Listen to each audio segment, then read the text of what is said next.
아모스서, 구약성경 아모스서 1장입니다.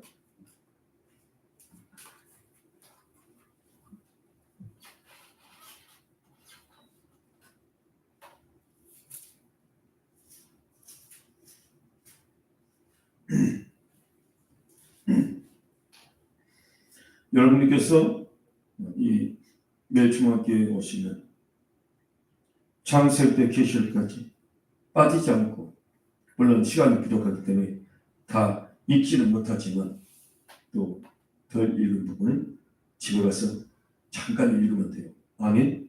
그래서 2년에서 3년이면 창세기 때 계시록까지 우리 마음판에 십자가의 도를 다 새겨서 우리가 하나님의 사람으로 모든 선을 행할 능력을 갖추게 되고, 사랑으로 율법의 완성을 이루고 하나님 앞에 거룩한 깨끗한 그릇이 돼서 쓰임받게 될 줄로 믿습니다. 아멘. 아모스서 1장 교독하겠습니다.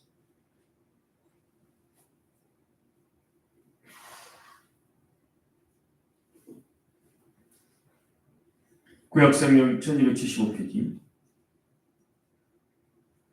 유다 왕 우시아 시대에 곧 이스라엘 왕 요아스의 아들 여로보암 시대 지진 전 2년에 드고와 목자는 아모스가 이스라엘에 대하여 이상으로 받은 말씀입니다. 그가 이르되 여호와께서 시온에서부터 부르짖으며 예루살렘에서부터 소리를 내시니 목자의 초장이 마르고 갈멜산 꼭대기가 마르리로다. 여호와께서 이와 같이 말씀하시되 다메스에게 선악하기 죄로 말미암아 내가 그 벌을 돌이키지 아니하니 이는 그들이 철 타닥기로 타닥하듯이 길앗을 압박하였습니다. 내가 하사엘의 집에 불을 보내리니 베나닷의 부도들을 사르리라. 내가 다메섹의 빗장을 꺾으며 아연 골짜기에서 그 주민들을 끌으며 벳 에덴에서 규 잡은 자를 끌으니 아람 백성이 사로잡혀 길이에 이르리라. 여호와께서 말씀하셨느니라.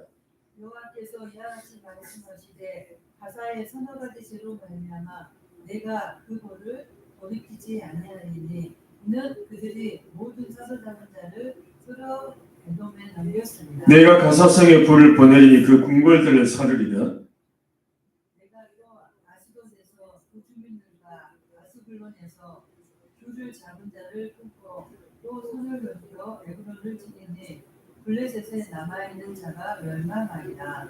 주 여호와께서 말씀하셨느니라. 여호와께서 이와 같이 말씀하시되 두로의 서너 가지 죄로 말미암아 내가 그 벌을 돌이키지 아니하리니 이는 그들이 그 형제의 계약을 기억하지 아니하고 모든 사로잡은 자를 에돔에 넘겼습니다. 내가 두로섬에 불을 보내리니 그 궁궐들을 사르리라. 예, 그렇게 해서 쭉 가고 이스라엘 주의 나라들에 대한 하나님의 그들의 죄악에 대한 하나님의 심판을 말씀하고 있고, 2장 4절에 가보시면 2장 4절에 가봅니다. 유다의 죄, 또 6절, 2장 6절에는 이스라엘의 죄를 지적하고 있습니다.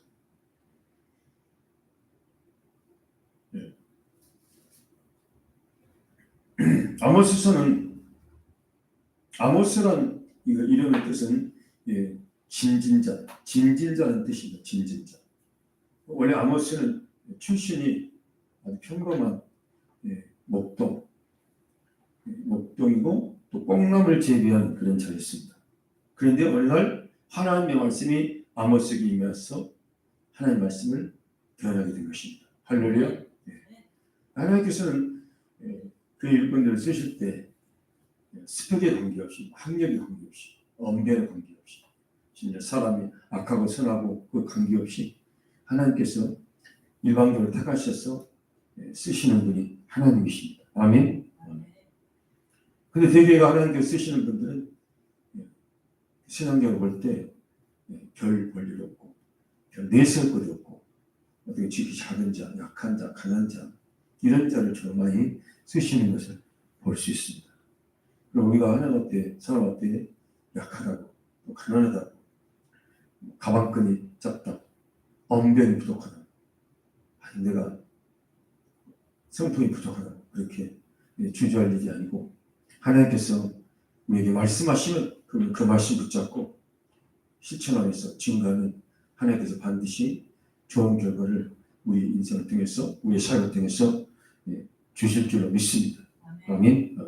아모스는 BC 767년부터 BC 745년, 745년 남왕국 우시아와 북이스라엘의 여로보암 2세 때 사역을 했던 선지자였고, 이스라엘의 그 신앙의 부패, 또 사회적 부패를 지적하면서 심판을 경고하면서 하나님의 공의에 맞는 삶을 살아라. 할렐루야. 우리가 이대로 살면 안 된다. 우리가 하나님 백성답게 살아야 된다. 하나님 백성이 됐으면서도 예수님 믿기 이전의 삶으로 산다든지 이방인보다도 악하게 살고 그런 것은 결코 합당하지 않는 것이죠. 그래서 다 같이 합니다. 오직 정의를 물같이, 공의를 마리지 않는 강같이 흐리게 할지어다. 아멘. 정의를 물같이, 공의를 마리지 않는 강같이 흐리게 할지어다. 우리 그리스도인들이, 하나님의 백성들이 그렇게 살아가야 된다는 것입니다. 우리는 물론 은혜로 믿음으로 구원받았는데, 믿음으로 은혜로 구원받았으니까 그냥 이전의 방식대로 살아도 하나님께서 그것을 기뻐하실 것이다. 결코 그렇지 않습니다. 아멘.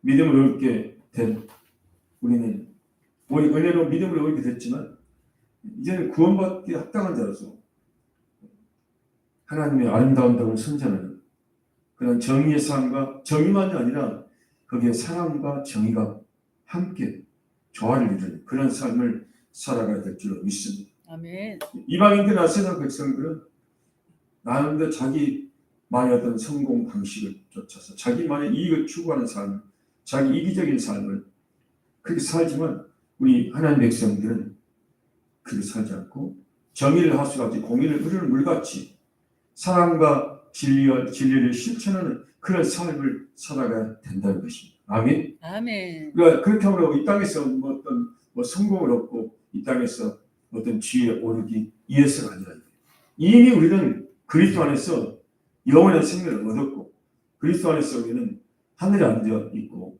그리스도의 몸이 되었고 하나님의 성전이 되었고 우리는 영원한 생명을 얻었기 때문에 영원한 성공을, 완전한 성공을 거둔 자들이 하나님의 백성들, 오늘날 우리 그리스도인들로 믿으시만 하면 합시다. 아멘.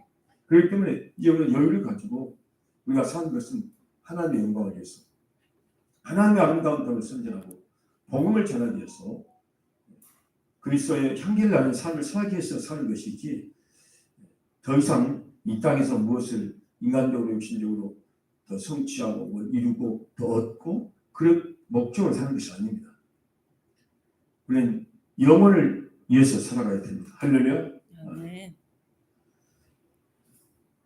이스라엘 백성들 주위에 있는 그 나라들을 보면 아주 특히 이스라엘의 형제의 나라들이었는데도 불구하고 이스라엘을 핍박하고 그렇게 악을 저지른 걸 볼 수 있습니다.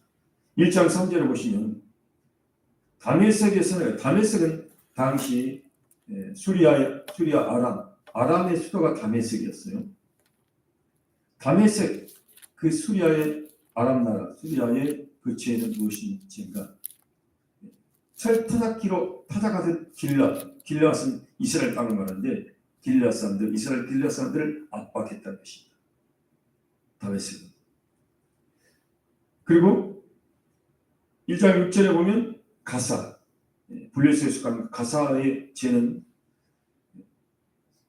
모든 사로잡은 자들을 끌어서 에돔에 넘겼다. 그러니까 전쟁에서 사로잡아가지고 그들을 에돔에 넘겼다.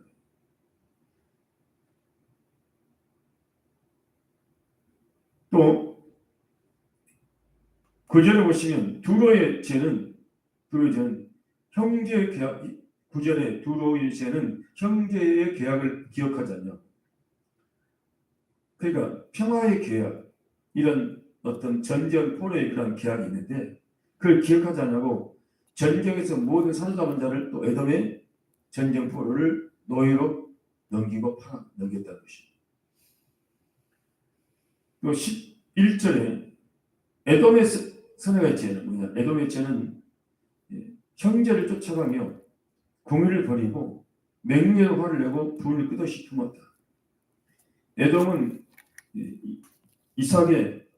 야곱의 이스라엘의 형제국인데 하나님께서는 그 형제국을 지나갈 때 과거에 모세가 출애굽 당시에 너희 형제국이니까 절대로 해하지 말고 그냥 세를 잃고 물값도 지불하고 그렇게 지나가는데 그들이 용납하지 않냐고 가로막았잖아요. 그래서 형제를 향해서 화를 내고 형제를 향해서 불을 뿜는 그런 에돔의 죄를 지적하고 13절에 암몬의 죄는 무슨 죄인가? 자기 지경을 넓히고자 길르앗의 아이벤 여인의 배를 갈랐다. 전쟁할 때는 아무리 예나 지금이나 어린아이나 여인은 특히 아이벤 여인은 절대 해서는 안 됩니다. 믿습니까? 그런데 암몬 사람들은 자기 지경을 국경을 영토를 넓히고자 길르앗을 공격하면서 길르앗 힘없는 그 여인들 아이벤 여인의 배를 갈고 그런 악행을 저질렀다는 것입니다. 2장 1절에 보면 모압의 죄는 어떤 죄인가? 모압의 죄는 2장 1절에 에돔 왕의 뼈를 죄에 불살랐다. 부관참시라죠. 에돔 왕의 죄는 에돔 왕의 뼈를 불살라 죄를 만들었다는 것은 가장 잔인한 복수를 말합니다. 이미 죽었는데 그 사람의 시체를 꺼내서 뼈를 꺼내가지고 다시 불태워서 가루를 만든 그런 원수가 범하는데 하나님은 그런 걸 절대 용납하지 않으십니다. 믿습니까? 하나님은 원수도 용서하고 사랑하라. 원수도 선으로 사랑으로 원수를 품으라고 말씀합니다.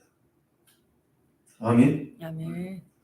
2장 4절을 보시면 유다의 죄는 어떤 죄인가? 결국 유다의 죄는 하나님 말씀에 대한 죄거든요. 하나님 말씀을 멸시하고 여호와의 법을 멸시하고 2장 4절에 5절에 4절에 율례를 지키지 않냐고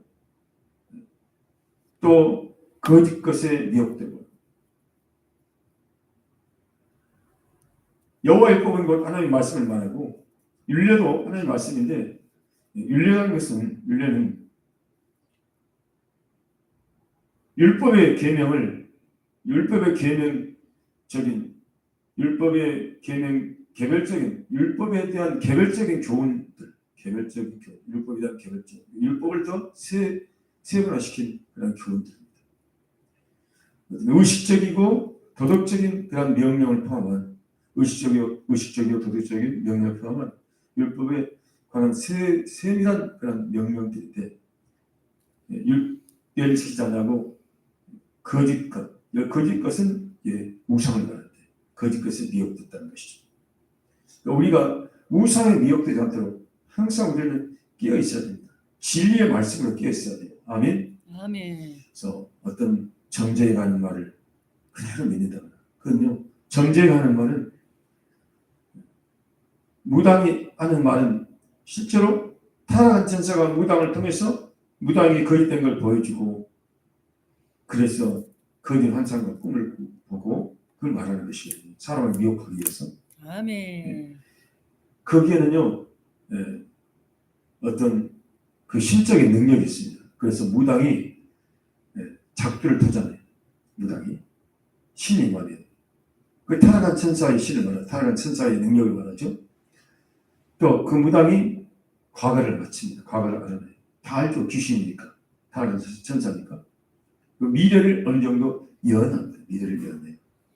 신명기 13장 18장에 보면 미래를 예언한다 할지라도 그들이 이루어진다 할지라도 그 신접원자나 초원자나 이런 박수나 무당들이 미래를 예언하고 그 예언한 것이 성취되어도 그걸 따라가지 말아요. 이렇게 예언한 것이 이루어졌으니까 하나님을 떠나 다른 신을 섬기다 이런 말에 속아 넘어가지 말라는 것이 믿습니까? 그들이 예언한 대로 실제로 그들은 됐다 할지라도 우리는 그러니까 그렇게 예언한 것이 예언했으니까 이렇게 예언한 데 이루어졌으니까 우리는 오직 하나님 창조주 하나님 여호와 말을 섬겨야 된다. 이렇게 말하는 자는 하나님의 종입니다. 하나님의 선지자. 믿습니까? 근데 그들이 예언했는데 예언한 대로 이렇게 성취됐으니까 하나님을 따라 다른 신을 섬기다. 이것은 미혹한 자기죠. 왜 하나님께서 그것을 허락하셨느냐? 그것은 우리를 시험해 보기 위해서 우리가 마음을 다하고 뜻을 다하고 성품을 다하고 목숨을 다해 오직 하나님만을 의지하고 하나님만을 섬기는가를 시험해 보기 위해서 그렇게 미혹의 역사를 허락해 놓으셨다는 것입니다. 믿습니까? 근데 오늘 분명히 2장 4절에 유다 백성들은 그것에 미혹됐다고 했어요. 그러니까 무덤에 있는 자와 대화를 하는 자가 있어요. 그러면 그 무덤에 있는 그 무덤에 있는 자와 대화를 합니다. 근데 그 무덤에 있는 게 아니고 다 무덤에 조상이 있다. 그래서 지금 무덤 속에 있다. 무덤이 좋지 않은 장소에 있다. 그래서 좋은 장소로 옮겨주라. 명당으로 옮겨주라. 그렇게 해서 그 조상을 숭배하게 되고 거짓된 것을 미혹시키려고 하는 거거든요.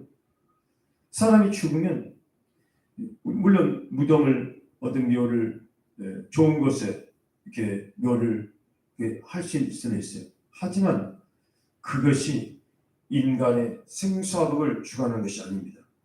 하나님을 경외하고 그 말씀대로 사는 자들이 복을 받고 자손되도록 형통할 줄로 믿습니다. 아멘. 아무리 무덤을 묘지를 잘 이렇게 꾸며도 그러나 우상을 숭배하고 점을 하고 구슬하고 그렇게 불의하게 산다면 하나님의 저주가 3, 4대로 내려가고 또 3, 4대로 내려가고 계속 내려가는 것입니다. 그런 자라도 회개하고 예수를 믿고 그런 우상 숭배를 버리고 하나님을 먼저 믿고 그 계명에 순종할 때 그 사람의 과거를 하나님 묻지 않으시고 그를 축복하신 분이 하나님이십니다. 할렐루야. 아멘. 우리나라는 복음이 들어오기 전에 세계 모든 나라 중에서 우리나라만큼 조상을 잘 숭배하고 또 그렇게 구주를 많이 하고 그렇게 우상을 많이 정성스럽게 섬겼던 나라는 없습니다. 근데도 가장 우리나라가 못 살고 가장 우리나라가 어려운 상황 속에 있었습니다. 그런 거짓된 것에 미혹되죠. 앞으로도 많은 표적과 기적이 나타날 텐데 예수님보다 더 큰 표적과 기적을 나타낼 거예요. 신 역사가. 성령이 하시는 것과 사단이 하는 것 잘 분별하셔야 돼요. 무엇을 분별하겠어요? 진리의 성령을 받은 자는 분별할 수 있고 그리고 분별할 수 있는 기준은 이 하나님 말씀, 성경, 예수 그리스도의 진리, 십자가 복음이 진리의 영과 거짓 영을 분별하는 유일한 기준임을 아시기 바랍니다. 아멘. 2장 6절에 보면 이스라엘의 죄는 더 악하던 죄라는 걸 알 수 있습니다. 2장 6절에 보니까 의를 받고 의인을 팔아먹었습니다. 의로운 자를 죄인으로 팔아먹었다는 것입니다. 우리는 그리스도인은 의인은 의롭다고 말할 수 있어야 되고 악인을 향해서는 악하다고 말할 수 있어야 돼요. 믿습니까? 한국의 그리스도인이 지금 그렇게 말하고 있을까요? 저를 비롯한 한국의 하나님의 종들이 의인을 의롭다고 말하고 있는가? 아니면 의인을 악하다고 말하고 있습니까? 또 악인을 의롭다고 말하고 있습니까? 악인을 악하다고 말하고 있습니까? 정말 양심에 우리가 손을 얹고 하나님의 말씀을 가지고 분별하고 의인을 의롭다고 말할 수 있고 악인을 악하다고 말할 수 있는 우리 그리스도인들과 주의 종들이 되기를 우리들 자신이 되기를 주여 축원합니다. 아멘. 신 한 켤레로 가난한 자를 팔아먹었어요. 2장 6절. 신 한 켤레는 아주 하찮은 작은 돈인데 그 가난한 자 그 귀한 생명을 팔아서 그를 노예로 삼았다는 것이죠. 또 힘없는 자의 머리를 티끌 먼지 속에 발로 밟았어요. 힘없는 자의 머리를. 연약한 자의 귀를 굽게 하고 2장 7절에 말하기도 부끄러운 아버지와 아들이 한 젊은 여인에게 다녀서 내 거룩한 이름을 더럽히고 또 제단 옆에서 전당 잡은 옷 위에 누웠어요. 옷을 전당 잡았으면 저녁이 되면 그 옷을 갖다 주라고 했습니다. 그런데 그 옷 위에 누웠어요. 제가 얼마 전에 예배를 드는데 우리 문제적 성도님이 오셔가지고 목사님 저 방에 불도 안 들어요. 그러고 갔는데 이제 그 말을 듣고 저녁에 잠을 자는데 저는 교회에서 이렇게 물맷으로 잠을 자는데 정말 잠이 안 왔습니다. 양심이 찔려가지고 우리 성도는 불이 안 들어오는 그 방에서 그 추위에 떨며 잠을 자는데 저는 물밑에서 잠을 자고 있어서 너무 괴로웠습니다. 그래서 다음날 물매트를 제가 주문해가지고 아들이 주문 부탁해서 갖다 줬어요. 그러니까 사모님이 그 상황을 듣고는 또 옆 가게에서 이불을 사가지고 갖다 줬어요. 그러고 나니까 밤에 잠이 오더라고요. 꼭 이 말씀이 생각났어요. 8절의 말씀. 전당 잡은 옷 위에 누워 있고 그 말씀이 또 우리가 이 세상에 있는 모든 사람을 다 돌볼 수는 없지만 저 여러분의 주위에 있는 가까이 있는 만나는 하나님께서 붙여진 그 영혼들의 가난한 영혼들, 굶주린 영혼들, 없는 영혼들을 우리가 최소한 우리의 것을 가지고 뭔가 도우려고 하면 도울 수 있습니다. 아멘. 그것을 주님 원하십니다. 그런데도 또 그가 믿음 없이 사는 걸 보면 또 막 믿기도 하고 그런데 또 주님께서는 네가 이해를 하고 네가 더 사랑으로 품어라 그런 말씀을 그런 마음을 주십니다. 아무튼 이 주위에 있는 나라들의 그 죄를 보면서 그 모습 속에서 나의 모습, 나의 옛사람의 모습을 봐야 됩니다. 믿습니까? 저들은 왜 저렇게 악할까? 라고 손가락질 하기 전에 바로 그 모습이 나의 모습이고 예수님이 있기 이전의 모습이고 나도 기도하지 않은 그런 모습으로 살 수밖에 없고 하나님의 말씀을 소홀히 하면 그렇게 변질되어 가는 것이 우리 인간이라는 것입니다. 그래서 우리가 정말 더 깨어 있어야 되고 정말 두렵고 떨림으로 구원을 이루도록 그렇게 힘써야 될 것이고 날마다 초면 날마다 할렐루야 날마다 내려놓고 날마다 비우고 예수님을 본받아서 가장 낮은 자리로 가려고 하고 그래 어느새 또 막 욕심이 들어오고 어느새 내가 또 변질되고 막 교만하고 세상으로 향해서 가고 있고 정말 로마서 7장 그 상황이 내가 그 상황 속에 들어가서 선을 행하려고 하는데 악을 행하고 성령 충만하지 못하면 로마서 8장에 예수 그리스도 안에는 생명의 성령으로 성령 충만 받지 못하면 우리는 다시 옛생활로 육의 생활로 기울어질 수밖에 없어요. 이 유다의 죄, 이스라엘의 죄, 이 이방인들의 죄가 누구의 죄입니까? 나의 죄입니다. 우리의 죄입니다. 믿습니까? 네. 그걸 우리가 인정해야 돼요. 그래서 우리 예수님은 십자가에 죽으셔서 우리의 모든 원죄를 다 사하시고 진갈 사망에서 지은 모든 죄를 자범죄를 다 우리가 회개하면 다 그의 피로 용서해 주시고 의롭게 해주시고 이제는 예수님의 부활의 생명을 살도록 해주셨습니다. 할렐루야. 그래서 날마다 돌고 떨림으로 구원을 이뤄갈 것이고 날마다 자기를 말씀으로 자기를 복종시키고 날마다 죄에 대해서 죽었고 하나님께 대해서 의에 대해서 산자로 여기면서 우리의 삶을 하나님 앞에 거룩함과 의의 경기로 드리는 그런 믿음이 되어야 될 줄로 믿습니다. 할렐루야. 그것이 곧 율법의 정신인 율법의 완성인 사랑인 것입니다.